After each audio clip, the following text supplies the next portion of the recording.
rocking out to the new intro song. I saw you there, Richard. I was doing it too. Welcome, everyone. Chris Jenke here with Richard Bagdonas, Health in the Real World podcast. Richard, thanks for joining me again. Appreciate you coming out. It's my pleasure, Chris. Great to see you. We had you on. God, it's been probably a couple of years. Yeah, it's been a while. Yeah. Great first episode we had today. I'm super excited. What we talked about, your story. Today's episode title, The Courage to Conquer Fear. And you have quite an awesome story around this. First, introduce yourself real quick and who you are and what you've been up to. Yeah, my name's Richard Bagdonas. I'm an author of a book called Fit for Any Battle. There's also a mobile app that allows people to basically get a mind and body workout when they're over 40. So there's reduced injuries, there's the ability to recover. And then also there is a podcast that I recorded over the last year that ties right into today's conversation. That's awesome. And for anyone new, I'm Chris Jenke. I help people eliminate chronic back pain through stretches and gentle exercises. Real quick promo, check out my video. This is a free video, Work Out Smarter, Not Harder. Very proud of this. Has a lot of client feedback as well as far as how they went through the program. So really happy to present that. chrisjenke.com/24. All right. So now back to Richard. Richard, this story is awesome. I mean, like you said, it's very rare for somebody to go through 2 cancer diagnoses and to attack this last one the way that you did. Again, the courage to conquer fear. Why don't you give like a little backstory as far as like how that developed, and walk us through that. Yeah, so let me connect back to 2018, because this is the first cancer journey. So in 2018, I was diagnosed with stage 4 mantle cell lymphoma, a cancer of the lymphatic system. And I was given immunotherapy only and was cured in 56 calendar days as patient number 1 of a clinical trial. That meant I didn't have to go through radiation. I didn't have to go through chemotherapy. It was really quite miraculous. Now, fast forward to 2022. In August of 2022, I went to a doctor who ran my PSA, the prostate stimulating antigen, which gives us an indication of how our prostate is doing and if there's any potential cancer. And it had gone up dramatically. So they tested again, and it kept going up. They sent me to a urologist, and in early December, they identified that I had aggressive prostate cancer, brought me in for surgery, and then told me that I was going to go through an aggressive chemo and radiation process that scared the bejesus out of me. Yeah. Wow. So this is what, 14 months ago or so? Yeah, that was it. Wow. Okay. So then what happened? Well, on January 3rd of 2022, I started my first chemotherapy treatment. Now, I'm a technologist. I'm a fitness, just a fitness person. And so I did a lot of research. And I realized that what I needed to do was focus my energy on getting through the chemotherapy and the radiation, basically put my head down and start running. And so I came up with a plan to combat the fear that I was facing, because the black box of chemotherapy and radiation, I really didn't know what it was going to do to my body. And so I had the opportunity and the forethought to say, okay, I'm going to work out every day. I'm going to double up my workouts. I'm going to bike extra each week. And the exercise really helped combat the wave of yuck that comes from chemotherapy. Wow. So, wow. Was there any kind of research you did to come up with this plan? Did you, anything specific you Googled or? Yeah. So chemotherapy does a lot of stuff to the body. Neuropathy in the hands and feet is one of the most prevalent things that happens, although most everybody thinks about their hair. Last time we talked, I had long, luxurious hair and a big full beard. And so I was the only one in the chemotherapy center doing this, but I would wear gloves that had cold packs on each side, freezing my fingers while they gave me chemotherapy. And I brought boots with me that had ice packs as well, freezing my feet.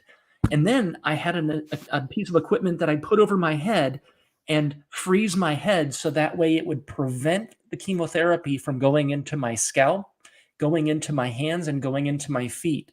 I Wow. also put a high dose of L-glutamine, which helps protect the sheath around the nerves to protect it from damage from chemotherapy.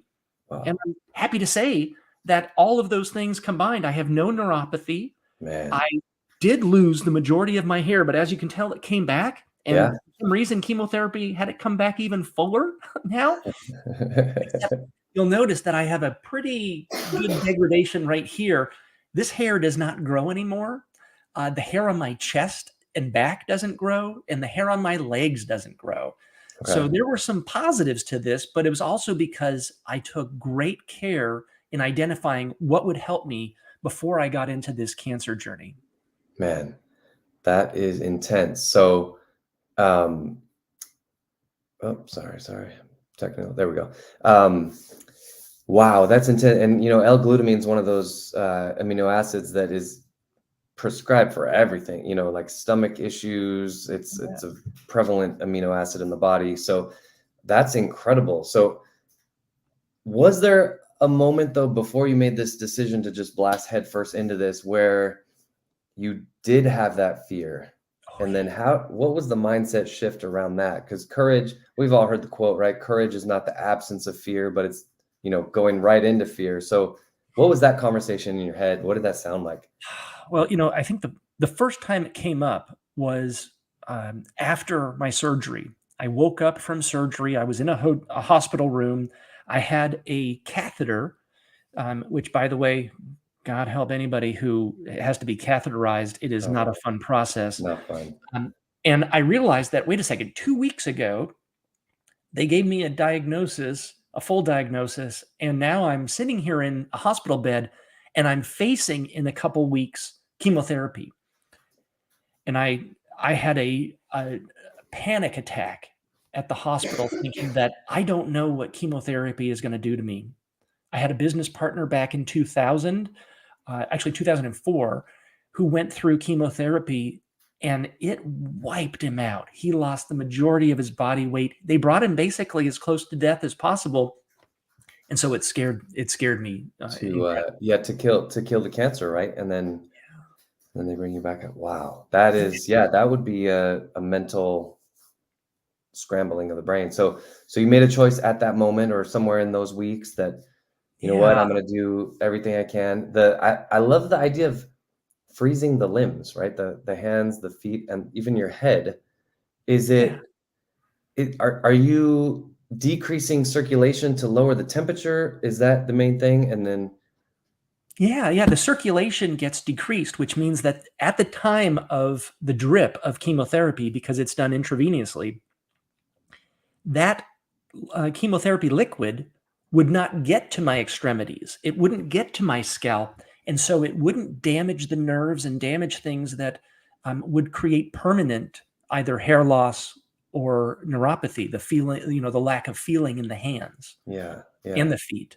And as a biker, a weightlifter, just a general sports enthusiast, yeah. I didn't want to have to at 50, I didn't want to have to go into the remainder of my life with 100% now being 80% because Yeah. I've lost that 20%. Wow. That's incredible. Like, I mean, that's something that you were just able to piece together just from knowing anatomy as you do. Is that something that they even tell people going into chemo? Like, hey, this might be a strategy for you? No, not at all, right? Not at all. In fact, they just basically said, you're going to feel horrible. It's Oh, great. going to it's really going to feel bad, and we're Thanks, here to doc. keep you alive. Oh my gosh. So, cold water plunges are very popular now. And it seems that, combining what you learned about, if you just decrease the circulation in the extremities and maybe train up to it, I'm sure you've at least experimented with that, but, Yeah. train up to it because it's very hard to tolerate the extreme cold when you first get started. But, training up, teaching your hands, your feet, and even again your head how to handle that. Yeah. This is a great segue. You wrote this book before this second cancer, because I Yes. remember you had this book written during our last conversation, Fit for Any Battle. How fitting of a title is that? Well, and it's really fit for any future health battle. Yeah, And sure enough, it's almost as if I wrote this for this next cancer journey right. because I used it the entire time. I was exercising 7 days a week, sometimes twice a day, because what I realized was I was super scared about what was going to happen to my body. And I thought the only thing I can do is make sure that my body is operating at optimum efficiency. Yeah. And there was one day where I didn't go to the gym and I didn't go on a bike ride. And what I always refer to it as there was a wave of yuck that was sitting Mm, offshore. And as long as I worked out, it stayed offshore. But the moment I stopped working out, it came and it crashed in a massive, massive wave, and it really wiped me out. wow. And it scared me so much because I thought, oh my God, is this the new normal? Right. And it just turned out that it was because I needed to just put my head down, bang out every week, and get through this. And it was 6 rounds of chemotherapy spread out once every 3 weeks. And then it was 39 radiation treatments. 39. Dude, Wow. every day, Monday through Friday, I was off on the weekends, thankfully, but I had to go in every morning for radiation treatment, which in that area caused my intestines to no longer absorb nutrients. And so Oh, at that time, I looked gray and pale, but I yeah, was still yeah. working out every day. Wow. That's incredible. Yeah, I can definitely relate to that, what you said about the yuck was offshore. Now, obviously not to the extent, but there's something, to summarize with this hilarious video. Sorry, a little change of subject. This is No, just how it's all my right. mind works, but it's sort of related. There's a little caption that says like, the day after you drink too much in your 20s, and then there's this kid like prancing around, he's like, hey, what's up? High five, right? He's in his 20s, he doesn't care. And then it goes to another one, the day after in your 30s, and this guy's just kind of like, oh man, all right, like, and then the next one is the day after drinking in your 40s, and it shows ET, and he's like on life support, and he's like, ah, ah. I saw that one. I just imagine that, like the yuck. That's the yuck right there. That's the It yuck. is absolutely because the moment that it grabs a hold of you, it's going to pull you in Yeah. to a world of pain and discomfort. Yeah, the whole thing was scary Yeah. because nobody could truly give me advice on what to do. They're like, hey, everybody's a little different. But there are some things that my doctor confirmed that I was doing that made sense. Okay. Out of the 20 people that were getting infusions of chemotherapy every time I went for infusions, I was the only one that had something on my head, something on my arms. The other thing is, they give us prednisone before they give us chemotherapy. And Interesting. prednisone is supposed to be taken with food, but nobody in the center had food. So I brought something called Plenty Shake to have some nutrients to take with the prednisone to help offset some of the issues that prednisone provides. Perfect. I think this is just evidence that you need to do a lot of research on your own. The doctors, they know what they're doing to a point, and then one of my best friends is an MD, and he said they got absolutely zero nutrition during med school. So if, like you said, chemo is injected in the veins, okay, I'm going to limit the amount of radiation that's going to go into my actual fingers and toes. Two, you got the nutrients to combat the effects of the medication. Was there anything else that you researched that was specific to that instance? You know, the most important aspects were the L-glutamine, which nobody told me about the L-glutamine. And it took me doing quite a bit of research to figure out that, oh, chemotherapy wrecks the nerve endings. It takes the sheath off of them and makes them not work properly. And so there was a study that was done a few years ago with high doses of L-glutamine, and I took it every day along with the 30 other pills that they were giving me, um, to help protect those nerves. Nobody told me about it. It was something that I was scared to death of what this was going to do to my body, Yeah. and it worked. It worked really well, and I'm singing from the hills about Yeah. L-glutamine and its That's awesome. effects on the body. L-glutamine's amazing. How many grams were you taking? Oh, 1,000 IU a day. Wow. Yeah. Yeah. And it's L-glutamine's so cheap. Like it's just, you can buy it anywhere. Whole Foods, you can buy it at like CVS and it's everywhere. Yeah. Um, that's fantastic. What would you tell somebody who's going through maybe not as intense medically, but maybe it's still an intense situation? What would you tell them about, mustering up that courage to conquer that fear? What would you tell somebody as far as the mindset?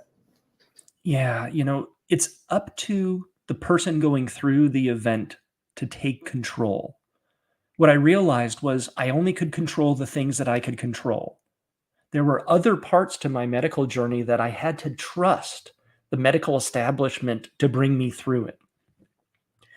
And I realized that, courage is still doing something in the face of adversity. And I thought, I'm going to be different. I'm not going to be the person that just sits there and takes it on the chin. I am going to stand up and fight. And so I came up with a plan.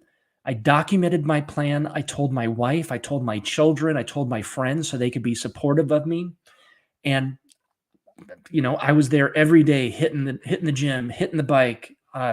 2 hours after my chemotherapy treatment each Wednesday, I'd go on a 25-mile bike ride on a single speed BMX bike for 3 hours.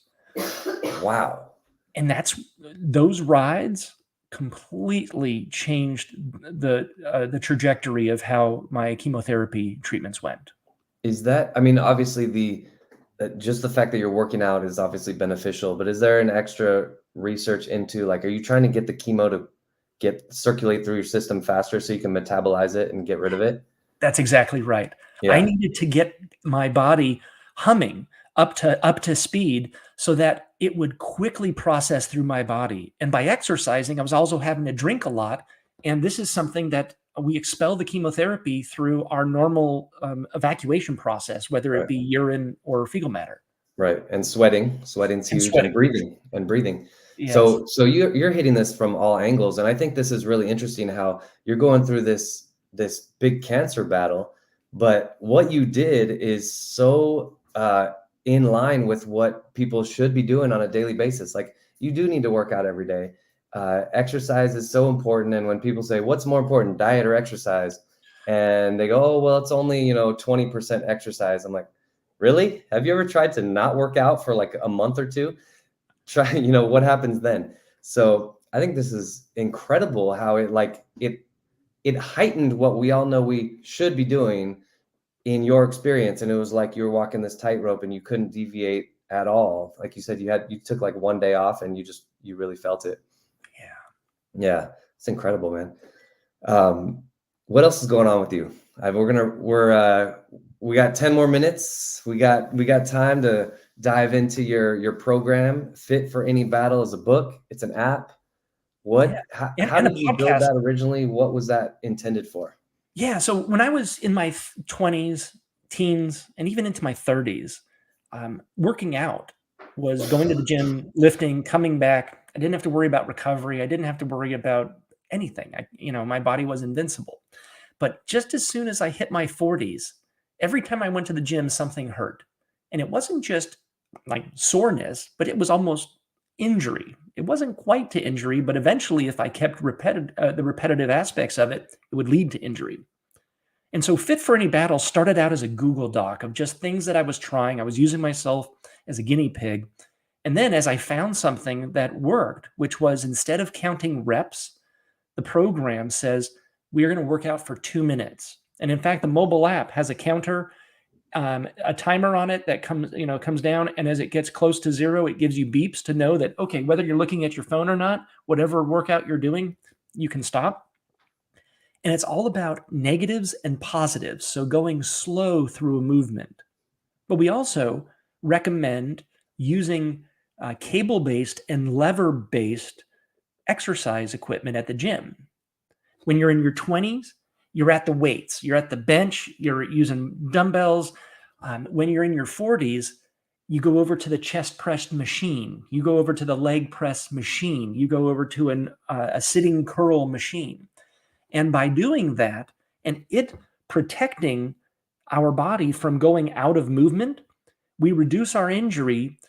And in between every rep, we rest 1 second.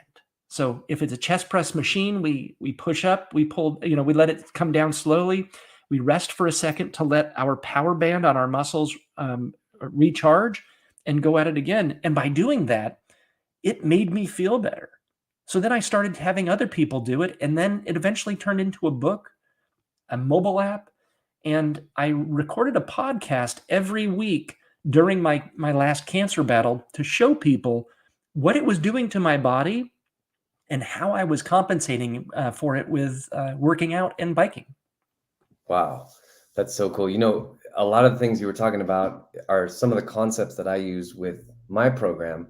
So what you're talking about, how you send people to more of the machine-based, and it's that strength curve, right? Like we're really strong at part of the motion, but if you get too far, if the range of motion gets too big, you're very weak and you put your joint at risk. And so what I've done is, because my program is all home-based, so we use only dumbbells. What we've done is shorten the range of motion.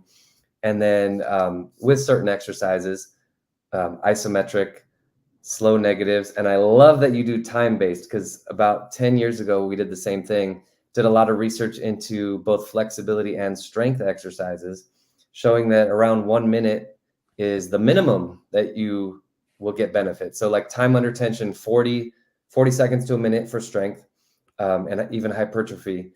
What is incredible is I don't have any weights at my house heavier than 20 pounds. And I think I've gained the most muscle in the last year or two out of any point in my life. And it's like the workout that helps you gain the muscle and eliminate back pain, and I'm sure you felt much better going to the gym. It's crazy how much misinformation is out there. Got to lift heavy, got to do full body squats. You got to load up the bar. Like, oh my God, no, you don't. Not even close. Not even close. Yeah. How did you this started with a Google Doc. How did you approach the trial and error? Because I know you know a lot about fitness and anatomy and the body. Yes. What were you doing with this little, tinker toy that you had going? Yeah, it really was a tinker toy. So each week I would go to the gym. Sundays are always chest day. Mondays are always back day. Tuesdays are always legs day. Wednesday is arms. Thursday is biking. Friday is shoulder. So I give myself a little break. I allow my muscles and everything else to come down. Yeah. But what I realized was, if I went to the machines, there's a tendency to want to put more and more weight on that machine. Yes. That weight doesn't just put weight on our muscles, but it puts weight on our joints. It puts weight on our bones, all of the ligaments and everything else. And I had at one time really bad bicipital tendonitis, and so there was a period of time where I couldn't even pick up a coffee cup or a Coke can. And so what I realized was, going at a lower weight and going slower meant that I was able to understand and listen for my body's pain receptors to determine if something was it was getting a workout or if it was getting injured. And that's where I started out at a minute. I was like, okay, well, maybe a minute is the right amount of working out. And I'd never put in that 1 second rest. So it was like, just go for a minute, slow and low weights, and slowly bump it up over time. And I realized that a minute wasn't the right move. And then I tried 4 minutes and 3 minutes. And eventually I centered on 2 minutes. And 2 minutes with a 2-minute rest in between allows our body to get enough of a recharge that we can go back in and attack it and never have that massive degradation in our power band on our muscles. Yeah. And then I'm sure you found that you're not as sore or if you are sore, it's like a very concentrated and very obvious that you hit the actual muscle, not the joint. Yeah. It's so fascinating because over the years, you know, I'm 43 and I've been lifting weights since I was about 13. So that's what, 30 years. And over the Yeah. years, I've seen my ego slowly die. And I think as the ego dies, and like, if you don't care how much weight you're actually lifting, and you know, the muscle doesn't care either, right? The muscle just knows tension. I've seen some amazing things. It sounds like you've discovered, you know, all these little concepts as well. And it's just like, it's so cool too, just like tinkering with here. I wonder if this will work. And being okay with going against what, you know, 6,000 professionals say and saying, but I know the magazine says that, the blog posts say that, but this works. And you know, being willing to go that other way because it really produces those results, and you've shown that. Yeah. And you don't have to spend 6 hours in the gym doing it. Right. Isn't that great? Like Yeah. 45 minutes, boom, I'm done.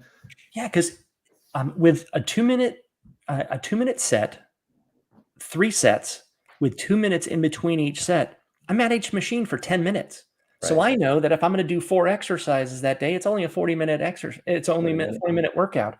And what I notice is when I go to the gym, I'm in and I'm like targeted. I come in as like a special forces and I'm like bam, bam, bam, bam, and I'm out. Yeah. Everyone else is more casual at the gym.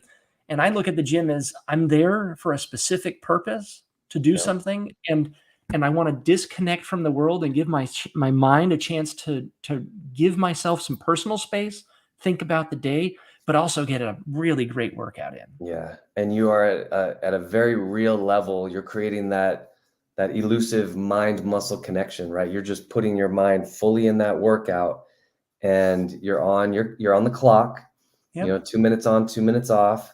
Your rest is not just, you know, there's a purpose for the rest. Yeah. That's a well planned workout program. I like that. Um, Thanks. yeah, that's awesome. Richard, we're gonna wind down. How would you? This has been really awesome. Like I was telling you before, and I'll tell everybody this, that I was sort of going back and forth about what am I going to do with this podcast. I love it, and I was just kind of nervous that, you know, is it detracting from other things that I'm doing with my clients and things like that? But I think it's a very necessary part of what I do, because we're intertwining all this, you know, trial and error knowledge and experience, and hearing your story has been great. How would you wrap up? You know, any last messages you want to tell people? You can stay within the theme if you want, you know, courage to conquer fear. You can bring something else in. How would you wrap up this episode? You know, I think this goes to everybody who has been recently diagnosed with cancer. A cancer diagnosis isn't a death sentence. It is an opportunity for us to look inward for inspiration, to look inward for dedication, because if we're not dedicated and we're not inspired, we don't have the courage to get through it with as little pain as possible. And it's scary. It's scary for everybody.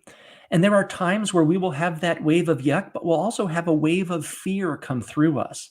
And knowing that we have a plan, we're executing to the plan, and we're holding ourselves accountable means that we can disregard anything that's happening in life, put our heads down, run through it, and then pop our head up at the end and look back and see what we accomplished. And so that's what I would say is look inside you for inspiration. Hold yourself accountable and know that whatever fear you have, that is just your brain and somebody sitting in the back of your brain telling you messages that really don't help us. Hide, hide from those messages. Focus on the job at hand, and you can get through this, and we'll get it through together. Yeah, I think that's so powerful.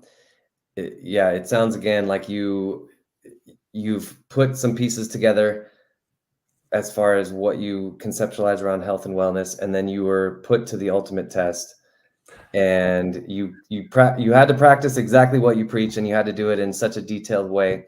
Um, I'd be interested. I want to invite you again, you personally, Richard, if you want to watch this video. I'm going to flash it at the bottom of the screen right here. Work out harder, work out smarter, not harder.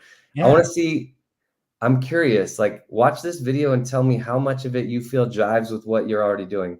Because I think you and I are on the same path. I think this is like, a little bit outside of the box thinking, a little bit of, I know the doctors say to do this, and I'm going to not go completely against that, but Yeah. is there a way I can enhance that? So again, going back to your making sure you had food in your stomach, and making sure that you didn't get too much circulation into your extremities, because then the chemo would damage the nerves. And then the L-glutamine, that's huge. And again, all three of these things are probably things that even people who don't have cancer should be thinking about. How good's my circulation? What kind of L-glutamine supplementation am I doing? And am I getting enough protein in general? So this has been pretty awesome. Like, I think this has been a great podcast, taking a very extreme example and being able to integrate it with day-to-day life. So I appreciate you coming out for that. It's my pleasure, Chris. Thank you so much for the opportunity to talk to you and your audience. Absolutely. Again, Richard Bagdonas, Fit for Any Battle. That is a book. That is an app. There's one more. There's a podcast, Fit for Any Battle, on YouTube, Apple Music, Spotify Music, all that. And then there's the website, fitforanybattle.com, that links to all of that. Perfect. That is awesome. Good stuff. Yeah, guys, go check out Richard and what he's up to. And Richard, hope to make it number 3 coming up soon. But in the meantime, take care, and thanks again for joining. My pleasure, Chris. Thanks.